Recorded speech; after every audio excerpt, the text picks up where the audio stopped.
Hello everyone, welcome back to my channel. Subscribe my channel and hit the icon button for the notifications of next videos.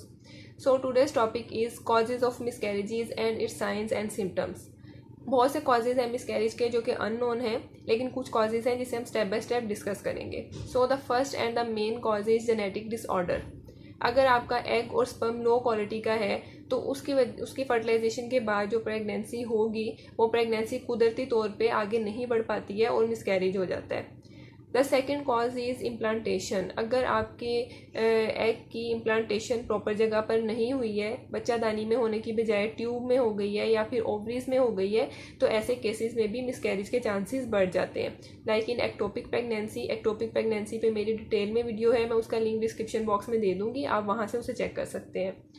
Now the third cause is opposite blood groups. अगर माँ और बाप दोनों का blood group opposite है, like अगर माँ का ब्लड ग्रुप नेगेटिव है और बाप का पॉजिटिव है, तो अगर बच्चे का ब्लड ग्रुप माँ पे चला जाता है डेट इज़ नेगेटिव, तो वो प्रेगनेंसी बढ़ती है और सर्वाइव करती है. लेकिन अगर बच्चे का ब्लड ग्रुप बाप पे चला जाता है तो माँ की बॉडी कुछ ऐसे सेल्स बनाना स्टार्ट कर देती है जो कि प्रेगनेंसी को किल कर देते हैं और मिसकैरेज हो जाता है.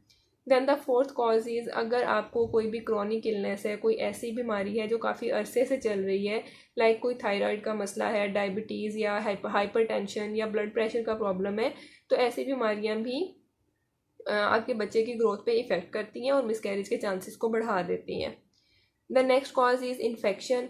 अगर कोई भी वजाइनल इन्फेक्शन है या यूटीआई का इन्फेक्शन है तो वो भी प्रेगनेंसी पे नेगेटिव इफेक्ट डालता है और मिसकैरेज की तरफ लीड करता है.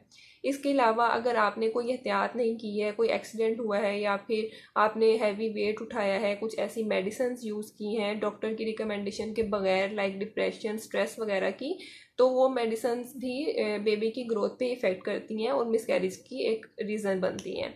इसके अलावा अगर आप अंडर वेट हैं या ओवर वेट हैं तो इस तरह के कुछ फैक्टर्स हैं जो इनडायरेक्टली आपके मिसकैरेज की तरफ लीड करते हैं और प्रेगनेंसी पे या बेबी की ग्रोथ पे इफ़ेक्ट करते हैं. Science and symptoms.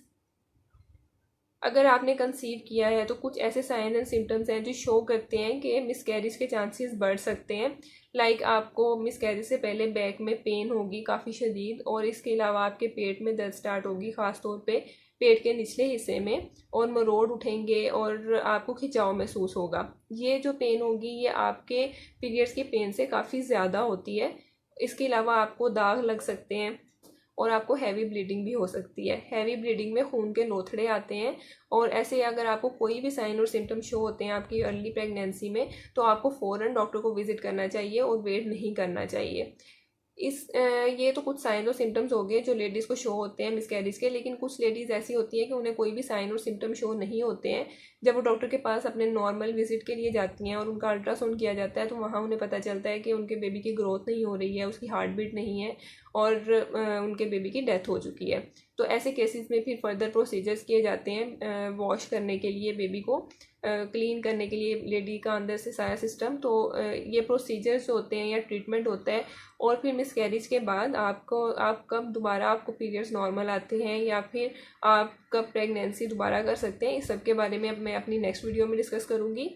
Don't forget to subscribe my channel. अगर वीडियो अच्छी लगी हो तो इसे लाइक करें, शेयर करें. नेक्स्ट वीडियो तक के लिए अल्लाह हाफिज़.